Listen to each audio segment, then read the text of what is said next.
Saki and welcome back to my channel. Annyeonghaseyo, Kumita. Hari ini aku bakalan cerita tentang pengalaman unik aku ketika di Korea. Jadi aku udah pernah bikin kayak plus dan minus di Korea dan juga perbedaan Korea dan Indonesia. Kalian bisa cek. Ya, aku bakalan taruh linknya di sini tentang South Korea. Ada satu playlist dengan South Korea. Juga isinya tentang vlog-vlog aku selama di Korea. Jadi buat yang nanya sekarang aku ada di Korea atau enggak, sekarang itu aku udah di Indonesia karena udah selesai programnya. Jadi aku tuh programnya exchange, guys. Buat kalian yang bingung aku tuh exchange atau kuliah, aku tuh cuma exchange, jadi cuma 1 semester. Jadi makanya sekarang semesternya udah selesai dan aku udah di rumah.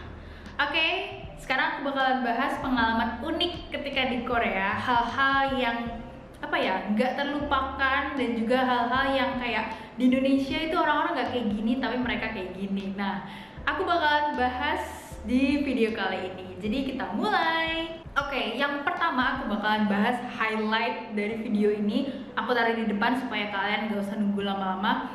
Jadi ini tuh aku sama teman-teman aku pernah piknik dan kita didatengin sama cowok yang lagi mabuk dan dia pakai kolor hijau. Ini tuh ceritanya yang paling menakutkan sih, kayak kita tuh deg-degan tapi juga lucu gitu loh, karena kita tuh sampai sekarang anak-anak exchange ini tetap kayak dihantui pengalaman itu loh. Jadi aku bakalan cerita dari awal.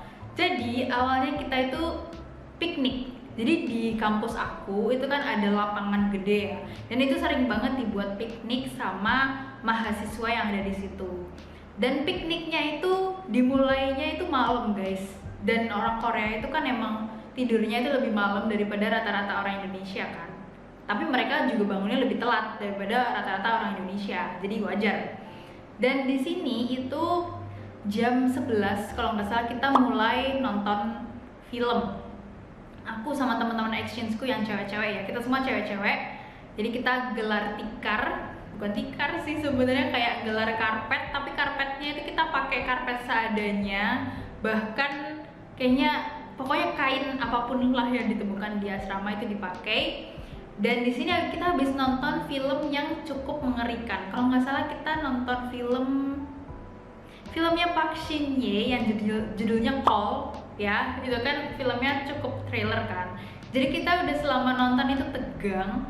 Terus habis itu kita juga sempet didatengin sama kayak semacam polisi gitu karena kita kurang berjarak ya kan. Akhirnya kita disuruh agak berjarak gitu karena maksimal kan berempat ya. Maksimal itu berempat, sedangkan kita lebih dari 4, jadi harus ada jaraknya, makanya kita agak munduran gitu. Social distancing. Social distancing. Pikiran mana? Dari mana? Nah udah nih, filmnya udah selesai, tapi beberapa temen aku tuh ada yang nggak paham nih. Temenku ada jelasin, jadi di film ini tuh gini. Pas dia lagi jelasin, ada temanku yang bilang, kayaknya di situ ada yang datang ke sini deh. Jadi kejadian itu tuh aku tuh nggak tahu karena orang itu ada di belakang aku, kayak jauh di belakang aku gitu. Temanku yang bilang ada di depan gitu. Dia bilang kayak itu ada orang datang ke sini deh. Kok dia kayak cuma pakai celana doang?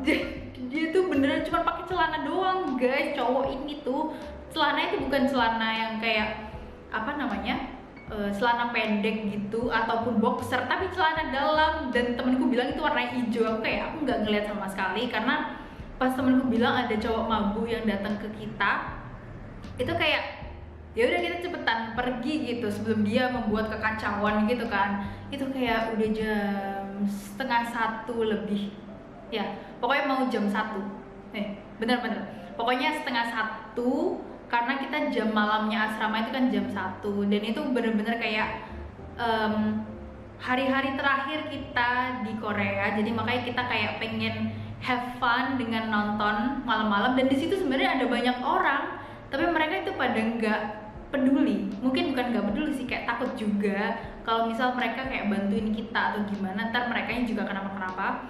Akhirnya kita kayak pas orangnya udah mulai mendekat, kita udah mulai berdiri gitu kan, kita udah mulai bawa karpet kita untuk pergi, dan dia tuh tetap kayak ngikutin kita gitu. Sedangkan kita itu mau ke arah asrama yang ada di sebelah kanan istilahnya, tapi karena dia itu kayak ada di sebelah sana, ke arah sana, jadi kita takut, akhirnya malah kita ke kiri, padahal itu posisinya udah mau jam malam kan. Sedangkan kita nggak mau yang namanya kena poin apapun itu, meskipun ada poin maksimalnya sih itu ya, pokoknya kita tuh mau clear without points lah.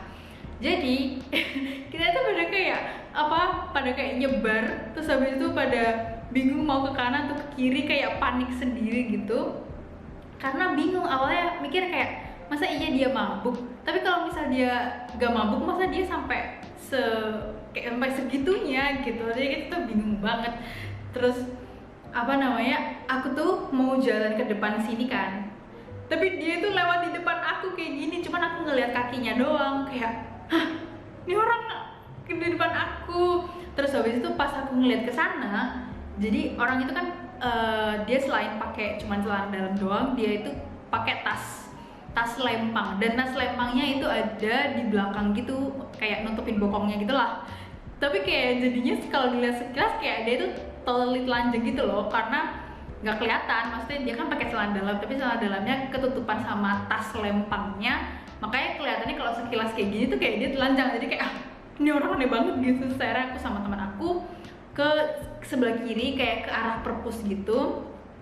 Nah di situ kayak ada beberapa orang-orang juga, jadi kita kayak minggir terus berusaha nenangin kita mau ke arah asrama, tapi takut karena dia itu ada di tengah-tengah jalan untuk menuju asrama gitu loh. Terus akhirnya pas kita lihat-lihat kayaknya udah mulai aman deh, akhirnya kita mulai jalan. Terus kita kayak udah nyiapin sebuah plan kalau misal tiba-tiba dia deketin kita atau gimana. Alhamdulillahnya pas di perjalanan ke asrama itu ternyata dia kayak dilihatin sama anak-anak Turki. Jadi itu anak-anak Turki itu adalah anak-anak teman aku exchange, teman kita exchange, tapi aku nggak ngelihat mereka itu siapa, tapi teman aku bilang itu kayaknya anak-anak Turki deh. Jadi anak-anak Turki yang cowok-cowok itu kayak dari seberang ngeliatin cowok tadi di sebelah sana, kayak lu jangan gerak ya, gua awasin, kayak gitulah istilahnya. Nah akhirnya kita tuh lewat, tapi kita lewatnya tuh masih kayak ketakutan, meskipun si cowok yang mabuk itu sama anak-anak Turki udah dilihatin, tapi kita tetap kayak khawatir gitu kan.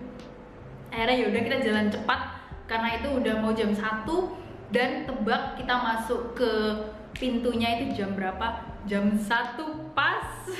Itu bener-bener jam 1 pas kita masuk ke pintu asrama, dan kebetulan kita asramanya sama semua, jadi kita di gedung D semua. Jadinya kita pas ngeliat kayak oh jam 1 pas, dan itu bener-bener di depan kita ada pintu asrama, kita langsung masuk. Jadi kita masuk ke pintu asramanya itu pakai scan ini atau pakai ID card. Jadi bakalan kecatat banget kalau misal itu ke poin kita, jadi bakalan otomatis kena gitu kalau misal kita masuk ke pintu dengan scan ini dan scan ID card, dan itu waktunya udah lebih dari jam malam kayak gitu. Oke, itu masih nomor 1 guys, itu sumpah itu lucu banget. Dan aku kemarin tuh mau cerita ini tapi lupa terus, jadinya aku jadiin satu di video ini tentang pengalaman unik di Korea. Selanjutnya yang kedua adalah, jadi orang Korea itu kalau sikat gigi itu ada di mana-mana. Itu kalian pasti udah tahu sih, di drama-drama itu sering banget.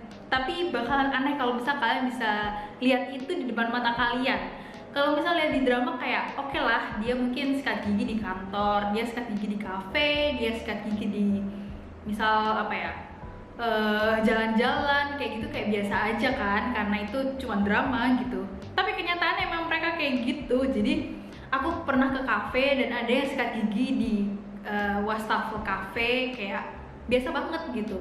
Terus habis itu aku juga lihat temanku orang Korea di asrama aku kalau sikat gigi tuh jalan-jalan. Jadi dia tuh suka sikat gigi jalan ke lorong kamar-kamar, terus habis itu berhenti di depan kulkas sikat gigi, habis itu masuk lagi ke kamarnya sikat gigi. Pokoknya jalan-jalan dia tuh duduk gitu ya, duduk di kursinya kan, kadang pintunya dia itu dibuka, itu sikat giginya masih berhenti di sini diem gitu. Jadi aku kayak bingung kenapa dia sikat gigi sambil jalan-jalan. Itu ya, first sikat gigi sambil jalan-jalan, kedua sikat gigi dimanapun, dan ketiga adalah sikat giginya itu lama banget, bener-bener kayak sikat gigi itu nggak selesai lah gitu. Ternyata dari temanku, tadi temanku itu nanya ke temen asramanya dia yang juga orang Korea, jadi kayak sama kayak aku. Jadi karena aku nggak terlalu deket sama temanku yang ada di situ karena mereka rada serem gitu. Jadi akhirnya temen aku yang ngasih tahu, yang orang Indonesia yang lain, dia bilang katanya karena pasta gigi di Korea itu nggak terlalu bagus, makanya sikat giginya harus lama supaya giginya itu benar-benar bersih gitu. Itu adalah alasan kenapa mereka sikat giginya lama. Dan terus sikat giginya di mana-mana itu aku nggak tahu sih kenapa ya. Mungkin sebenarnya bagus kayak kita habis minum kopi, habis sikat gigi supaya gigi kita nggak menghitam misal kayak gitu ya.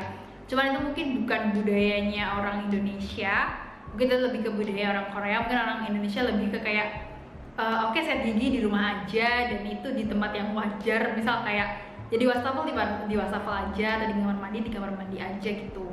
Aku pernah loh coba sikat gigi, aku bawa jalan-jalan gitu kan, terus aku dimarahin sama orang tua aku. Jadi ya udahlah, beda budaya, tapi it's very unique. Jadi aku bahas itu. Habis itu yang ketiga adalah didatengin bapak-bapak yang udah tua, kayak bukan ajoshi lagi tapi lebih ke harabuji gitu, kayak kakek-kakek yang dengerin lagu kenceng banget dan dideketin gitu, kayak dia tuh penasaran gitu. Dan ini sering banget terjadi, kayak aku nggak tahu apa yang ada di pikiran mereka. Mungkin mereka tuh kayak penasaran dan pengen tahu, tapi mereka itu terang-terangan gitu loh. Kalau anak-anak muda kan misal penasaran nih apa yang kita lakukan dan kita siapa, pasti mereka cuma gini doang kan, kayak gitu doang kan. Mereka tuh cuma ngeliatin kalau anak-anak muda. Dan kalau misal kakek-kakek atau nenek-nenek itu kalau ngeliatin tuh kayak gini, dan mereka tuh bener-bener jalan ke arah kita gitu loh, karena penasaran doang gitu.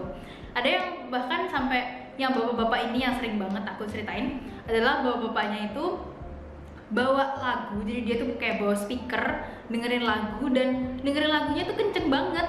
Dan habis itu ngelewatin kayak misalnya kita segerombol nih di sini, dia tuh bener-bener ngelewatin di tengah-tengah gitu loh, tapi dia itu nggak apa ya, nggak merasa dia tuh mengganggu kita atau gimana gitu. Cuman kayak jalan-jalan ala-ala bapak-bapak gitu yang kayak ngeliatin kanan kiri, terus habis itu sambil dengerin lagu yang kenceng banget gitu. Jadi kayak lucu aja gitu loh liatnya, tapi lucu sih, lucu. Tiap ada bapak-bapak yang liat kayak gitu, aku mesti kayak sama temenku nahan ketawa karena lucu banget. Oke, selanjutnya adalah mereka itu suka ninggalin barang-barang berharga di kafe dan gak takut kalau barangnya hilang. Jadi barang-barang berharga ini itu biasanya adalah laptop, iPad, AirPod, apalagi ya, tas juga, tas yang kita tahu bahwa isinya itu ada dompet dan segala macemnya, ditinggalin. Dan itu lama banget. Kalau kalian udah pernah dengar podcast aku sebelumnya tentang exchange di Korea, aku bakalan taruh linknya di description box. Di podcast itu aku cerita kalau orang-orang Korea itu merasa sangat aman untuk meninggalkan barang-barangnya di kafe. Jadi alasan mereka sebenarnya meninggalkan barang itu karena pertama, mereka tuh cuma mau keluar sebentar untuk misal ketemu sama temennya atau mau ngambil barang yang tinggalan atau gimana gitu, makanya dia tinggalin. Dan ada juga yang ninggalin lama karena dia tuh takut apa ya, dia nanti pas balik lagi udah ditempatin sama orang lain gitu loh. Makanya dia naruh tas, terus kayak aku kayaknya harus belanja gitu, misalnya belanja kebutuhan sehari-hari, harus banget nih habis ini belanja. Tapi habis ini aku harus balik lagi ke kafe. Aku nggak mau kalau aku keluar bawa tas aku, pas balik ternyata tempat aku udah ditempatin orang lain dan nggak ada tempat lain, kayak bener-bener full gitu. Akhirnya yaudah deh ditaruh semuanya di situ dan dia pergi. Dan setelah aku amati ternyata emang bener-bener aman. Ini kasusnya adalah kafe di dalam kampus ya. Kafe di dalam kampus tuh aman banget. Mungkin karena dalamnya itu cuma orang-orang kampus, jadi super duper aman. Dan aku udah pernah nyoba itu sama temenku udah pernah nyoba itu di perpus juga aman, di cafe juga aman, aku juga. Jadi awalnya tuh rada was-was, terutama kayak misal aku pergi sendiri ke cafe, aku tinggalin tuh laptop aku, HP aku, bisa AirPod aku, tas yang dalamnya ada dompet. Aku pergi ke toiletnya ada di dalam cafe sih. Tapi kan totally itu lepas dari pandangan aku kan. Dan itu awalnya aku deg-degan, tapi setelah lihat ternyata aman, jadinya yaudah deh. Akhirnya aku percaya aja. Temen aku pernah di cafe luar kampus, tapi kafenya itu masih ada di depan kampus. Tapi kan kampusnya tuh gede ya, kampusnya gede, kayak gerbang samping depannya itu ada kafe-kafe. Dan temen aku pernah deh coba di situ dan dia tinggalin untuk ngurus asuransi. Dan ternyata pas balik masih aman. Jadi insya Allah di Korea aman sih. Tapi emang masih aman di Jepang, tapi menurut aku Korea jauh-jauh lebih aman daripada Indonesia. Bahkan di Indonesia sendiri, kayak kalian itu, ini laptop kalian di sini ya, HP kalian di sini, udah kalian lihatin nih, udah kalian pegangin, bisa aja hilang dicopet orang, bisa aja. Makanya di Indonesia itu nggak aman banget. Jadi di Korea itu bener-bener aman guys. Oke, sepertinya aku udah agak banyak cerita, terutama yang kolor hijau tadi itu cukup panjang ceritanya, tapi seru banget, unik banget. Bukan unik sih, kayak itu pengalaman yang gak terlupakan gitu sih, yang sisanya unik juga. Jadi bener-bener pengalaman di Korea kemarin yang aku sebutin hari ini itu bener-bener gak aku pikirin sama sekali ketika aku belum nyampe di Korea. Jadi pas aku nyampe, terus habis itu menjalani kehidupan aku di sana, baru aku tahu oh ada kayak gini, oh ada kayak gini. Oke guys, aku harap kalian suka video kali ini. Jangan lupa untuk like dan subscribe, dan juga hit the notification bell, karena di video selanjutnya aku bakalan bahas drama Penthouse. Jadi sekarang aku lagi nonton Penthouse season 2, dan aku kalau nonton itu sebenarnya cukup lemot sih. Orang-orang kan pada kayak semangat gitu ya nontonnya. Mungkin dari kalian udah ada yang selesai nontonnya sampai Penthouse 3, tapi aku nontonnya agak telat sih emang. Dan aku nontonnya pun juga pelan-pelan, kayak sehari itu paling cuma nonton 1 atau 2 episode doang, jadinya lemot. Tapi karena aku suka banget drama ini, jadi aku bakal bahas Penthouse di video selanjutnya ya. Jadi jangan lupa untuk hit the notification bell. Alright guys, hope you have a great day and a great week, and don't forget to fight for your dreams. Annyeong!